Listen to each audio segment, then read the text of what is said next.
David's question here. He says, I'm currently long. We're going to use the custom spread tool here to take a look at this one. And David says, I'm currently long 200 shares of Tesla at 191.97. If I read that correctly. Yes, it is 191.97. I sold 2 calls for August at 24.24 at the 250 strike. So let's go ahead and add that in.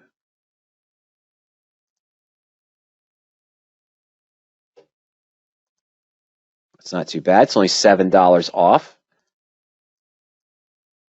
24.24. Fantastic. All right. So David's, of course, comment, is there an option position I can add to negate the sold calls and possibly turn them into another position without great expense? The answer is no. Options are not, I'm sorry, options give us great options, David, but there's not one cure-all for this situation, okay, or situations like this. Let me explain why. You know, there are concepts we can do. There are things that we can do, but it's going to come at a cost. Let's take a step back and talk about what this structure is. We did a covered call. You've got a great low price and the security looks like you had a great buy point, obviously. You wanted to get some capital, didn't think Tesla would hit 250. You got 24%, almost 10% against it. You know, $200 stock, under $200 stock, collecting $24 against it. You got 10% premium, knocking your cost basis down. Yeah, your expectation was everything works out perfectly for you in the next 63 days. Maybe it goes a little bit above 250. Maybe it pulls back down. Maybe it stays here.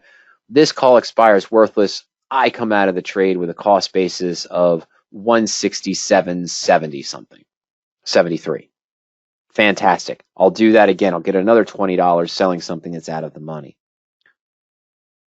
Always remember the rights and obligations, and I know you do, but it's always important to touch back upon, David.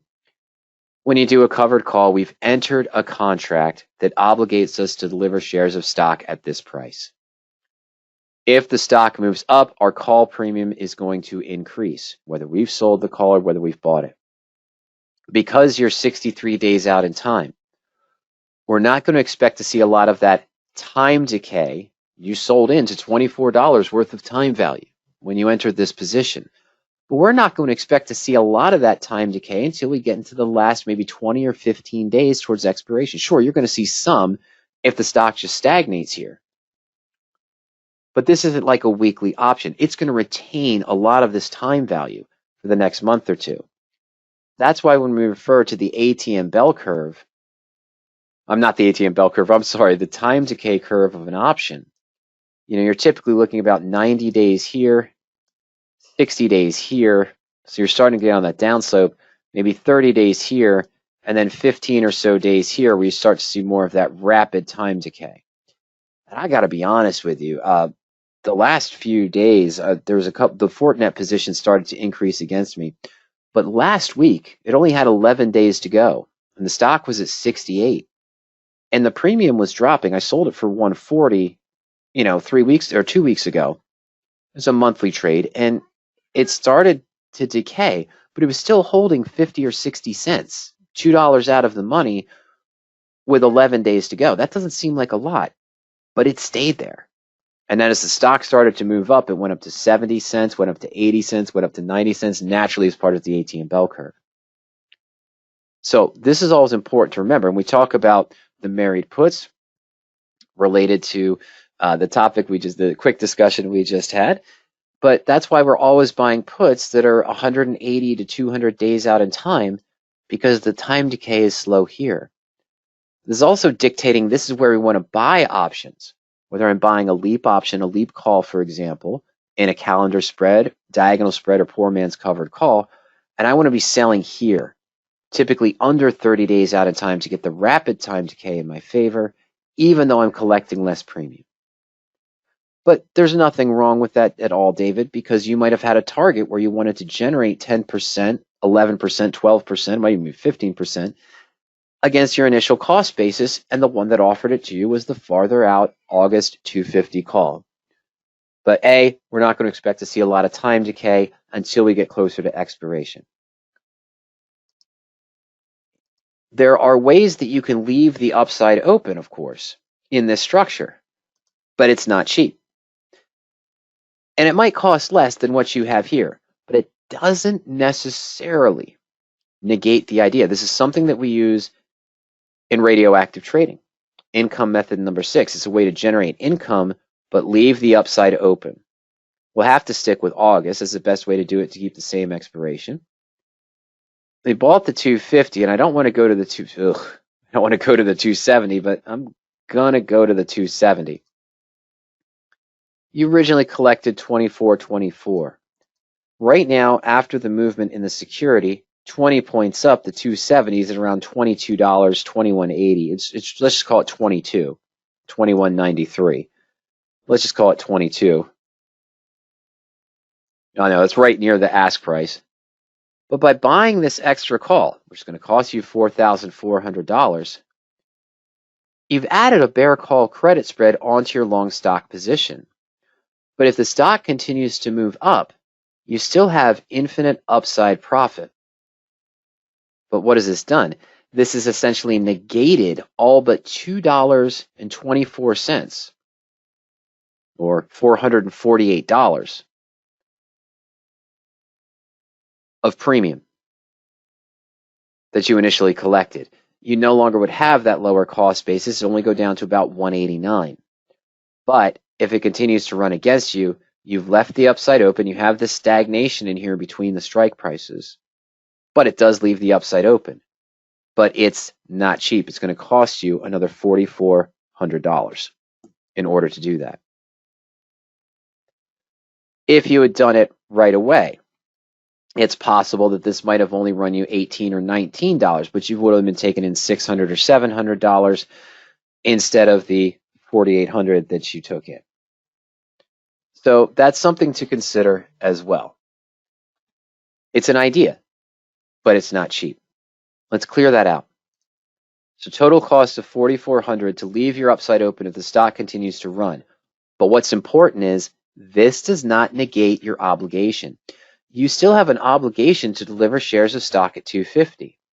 So even in this scenario, if Tesla moves up 280, 290, 300, it continues to move up, maybe after the hesitation that we might see shortly that some of us anticipate, but then it continues to move up, you still might have to deliver your shares of stock at 250.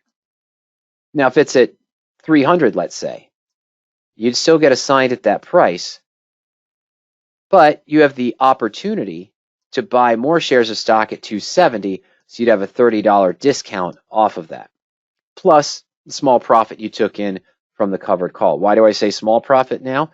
Because we gave up almost all of it, about 93, 94% of that 24.20 you collected in to pay for that 270 long call to leave the upside open in case of a large gap or a large run, David. $4,400, that's the number to remember. Let's clear that out. Resubmit this. And I'm going to go ahead and add this to portfolio.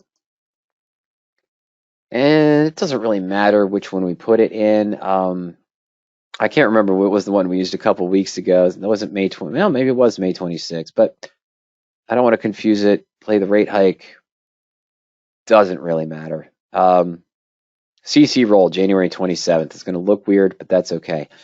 I'm just going to use today's date. The date's irrelevant. We're just going to track this in the portfolio, David. And the reason why, yeah, here's some old positions that we had from other webinars, but here's this one we're looking at now.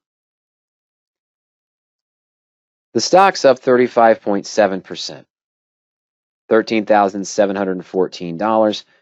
The call is moved against you by $1,400. Buyback cost of $31.28, as we saw, times the 2 contracts. Now, your original expected return, if assigned, is 49%. Right now, you could close the position and still make 36.7%. It's clear to me that that's not what you want to do. Otherwise, you wouldn't be asking the question of how you can manage this without doing it, without adding a large cost. Now, as I mentioned, anytime you're tracking the positions in the portfolio tools, we can link to the position actions menu and go to position analysis. This gives us a breakdown of our current position. As we mentioned, your break-even's 167.73. Excuse me, current liquidation return is 36.7%, about 75% of the max return of 49% that you could make in 63 days if Tesla's above 250. But down below, we see potential rollout opportunities. And we know it's going to cost you $24.24 to buy back this call. So $24.24, but hey, that's times 2. That's that $4,848 to buy to close this call. Now, it's not a fail-safe, of course, but not rolling for a credit, we could roll higher to give ourselves more room to the 270 or to the 275. I'd only get about $4,000 back in this case. But rolling to these numbers, what does that give us? Now, this would be a debit here, 4,006, but let's just call it 4,000. You're really only paying 848. Yes, you're paying 48.48 up front, but you're getting 4,000 back. And it's going to move your percent if assigned if it goes above 275 to 53.6% from the 49% you're at right now. Now, most don't like to roll for a debit. I understand. Sometimes it's worth it if your return, hey, just increasing the strike price, giving myself a little bit more cushion up to 275. But hey, if it exceeds that, I make 53.6 instead of 49. Maybe I'm okay with that. But we can go down these lists here. Here you could roll for a profit going out to September. I know it's 91 days, but that's the price we've got to pay. We've got to roll out these positions further out in time. We could go to the 270 strike here, add another 30 days or so to the position, do that buyback cost of $24.24 or $48.48. I'm waiting for my, there it is. I knew I was going to mess up with writing it. $24.24 or $48.48. But I could give myself another 20 points of room, yes, out to September, and collect $26.13. So it's only about $200, a little bit less than $200 of positive premium. But you're giving yourself more cushion. You're not paying the full $4,884 out of pocket because you're getting $52.26 back. You're getting a small credit. About $400. I'm sorry, it's $200. Even with 2 contracts, it's going to be $400. But the important thing is, you increase the return by 7% for another 30 days. Now, that's important. You had a trading plan in mind when you entered this position, David. It might have just been to generate premium to lower your cost basis and the assumption that Tesla is not going to hit 250 from where it was around 200 or so when you entered the trade. I get it, but it exceeded expectations. That market exceeded expectations, and here you are. This is why we offer these tools. You have a target that we discussed with the polls in the beginning of the presentation. What were your goals for this position? To stay in Tesla long term because you thought it was bullish. I'm going to come back to that in a moment. But you have a monthly target you want to hit.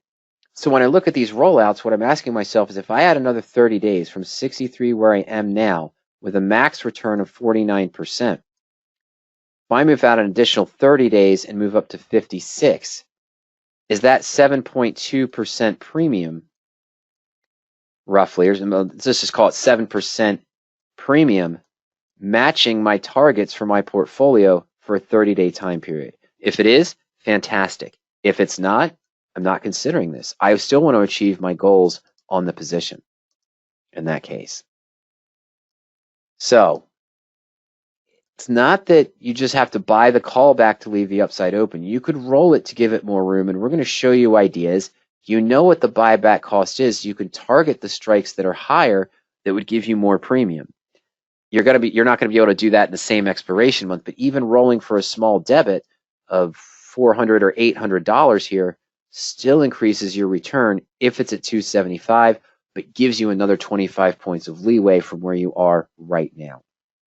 Again, it'll add to your cost basis, won't achieve the initial goals that you've had, but again, you've exceeded the expectations. I cannot give direct trading advice, and you know this. This is not direct trading advice. These are ideas of how you could manage this, as you mentioned. And it's not going to be a hard outlay of capital. You saw that you could buy a call right now to leave the upside open. You'd still keep about $400. Not great, but there it is. You could roll the position for a credit. Yeah, so you only have a $400 credit, but you're not paying any money to do it, and you're giving yourself more cushion. Or you could roll for a small debit and pay only $400 or $800 to give yourself another 20 to 25 point cushion, keeping the same 63 days out in time. But remember, we started to see the sell warnings appear. Normally, I like to see two bearish sells, not necessarily in a row, but two bearish sells in a cycle before I start really getting concerned. But we see the pullback once the sell warnings started to appear here on the market sentiment tool. They started appearing back on the 12th. So 4 or 5 days later, a week later, we're seeing some negative outcomes here in a pullback. Again, it's not etched in stone. We saw in that previous presentation about the halfway point of how it was useful to show and track what was happening in the markets in 2023. And you can see how it was working in earlier years as well. We have presentations on that also. You have time. We're seeing sell warnings. Tesla, my apologies. There we go. Is it 260.54? Went up another 4 points today. It's above 250. I don't think you really have to worry about early assignment too much right now. With all the weeklies and 1 month even in between it, plus the quarterlies on June 30th, I don't know if the early assignment focus would be on the August series.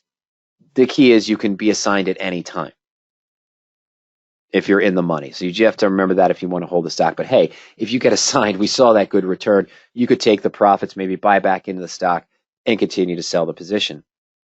That would cost more money. I understand your cost base would have been 160, so on and so forth, but you're getting 250 back, right? So it's not too far of a stretch to get into another 100 shares or so and still pocket some of the capital if you do get assigned early.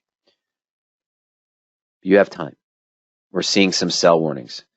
Maybe wait for it a little bit, see if it pulls back. Hesitate on it. See if you start to get a pullback, maybe some more time decay, maybe the buyback cost even to what you paid for it, depending on the movement downwards. Not a guarantee, but it's something to consider. The risk of doing that is early assignment. And then I just mentioned, hey, you're getting 250 back on 200 shares. You could just take another 100, buy back into 100 at 260 or 265, and you're still pocketing a fair amount of profit on the position, unless you're worried about tax implications, and that's a whole nother story. So those are things to consider as well. And last but not least, I had mentioned in this discussion that at the beginning, we sold the call. We have to remember the rights and obligations. I do have the obligation to deliver shares of stock, and if it exceeds my expectation and goes above it. You sold the call because you wanted to knock down the cost basis, hoping it wouldn't reach 250, so you could just pay down the cost $20 at a time. After 8 cycles, 9 cycles, you might have no costs on this position. Well, in a perfect world, that's great. It's not a perfect world. It's not a perfect market, okay?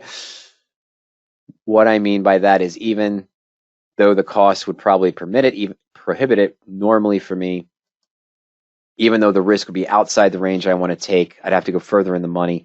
If you want to hold a stock long term that you're bullish on while still being able to generate income, maybe leaving the upside open via income method number 6, or maybe even not necessarily selling premium, you want to consider that married put approach. Longer term holdings, protection in place. So if it fell back, Tesla fell back down to the 160 range, you're guaranteed not to lose with Tesla probably more than 11 or 12%. And you continue to generate income against it, whether it's moving up or down. And you can use that income method number 6. You can use it on a stock position or as a covered call, but you can use that income method number 6 in that scenario to get some income, to lower the risk on the position overall, leave the upside open. I always hesitate when someone says, hey, I'm bullish on a stock and I want to sell a call against it to collect a dividend-like income.